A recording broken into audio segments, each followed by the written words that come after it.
If you love the chaos, teamwork, and sheer panic of Barotrauma, you're in for a treat. Let's dive into some other games that deliver that same unpredictable survival energy. If you want Barotrauma's dread distilled into single-player horror, Iron Lung is your game. From David Szymanski, the creator of Dusk, you're stuck piloting a tiny submarine through a literal ocean of blood on an alien moon. You'll wonder things like, why is there an ocean of blood? And what's making that sound? The game doesn't give you all the answers, but the few it does are chilling. It's short, suffocating, and genuinely terrifying. Back to 2D survival, oxygen not included, makes you manage a crew deep beneath an alien planet. Oxygen is scarce, resources are limited, and everything is out to kill you, including your own dupes, who will happily flood your base or suffocate each other with one wrong move. It's like Barotrauma with more spreadsheets, chaotic, complex, and endlessly replayable. This one's a stretch, but hear me out. Arcane Studios' Prey is an immersive sim where you explore a space station crawling with shape-shifting aliens.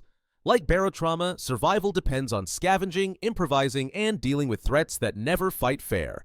Its RPG systems let you decide whether you're a guns-blazing hero, a stealthy scientist, or something stranger. It's less about crew chaos, more about paranoia and survival in a hostile environment. Want another full co-op starship sim? PULSAR. Lost Colony has you and up to 4 friends running a starship through a chaotic galaxy. Each player takes a role: captain, pilot, engineer, scientist, or weapons. And together you explore, fight, and probably argue over who forgot to charge the reactor. It's the closest thing to Barotrauma in space without the submarines. If you love Barotrauma's co-op madness, you'll feel right at home with We Need to Go Deeper. 2 to 4 players pilot a rickety submarine into Jules Verne. Inspire depths filled with monsters and mayhem. Expect leaks, breakdowns, and frantic shouting at your friends to grab a wrench before the whole crew drowns. Pure chaos and always hilarious. Another side-scrolling sci-fi horror, hidden deep trade subs for an underwater mining base full of monsters. You'll lead a rescue team crawling through dark shafts and abandoned labs while fending off creatures that feel straight out of The Thing. It's slower and more methodical than Barotrauma, but the same oppressive atmosphere and deadly surprises are here. Here's one for the masochists. Stationeers is what happens when Barotrauma's wiring puzzles are stretched into an entire game.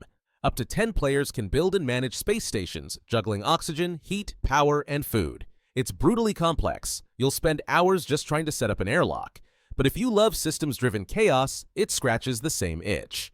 No underwater list is complete without Subnautica. Part survival, part horror, it drops you into an alien ocean full of beauty and things that want to eat you alive. Craft bases, build subs, and push deeper into the abyss, while trying not to get swallowed whole. For maximum Barotrauma-style tension, play on survival or hardcore mode. Both the ocean and space have one thing in common: they hate you. In Raft, 1 to 8 players build a floating base while scavenging wreckage and fending off a shark that will not quit. One friend fishes, another expands the raft, and someone inevitably forgets to refill the water purifier. It's lighter than Barotrauma, but the group survival vibe is spot on. And finally, yeah, I know. Among Us might seem like a meme pick, but it actually shares DNA with Barotrauma.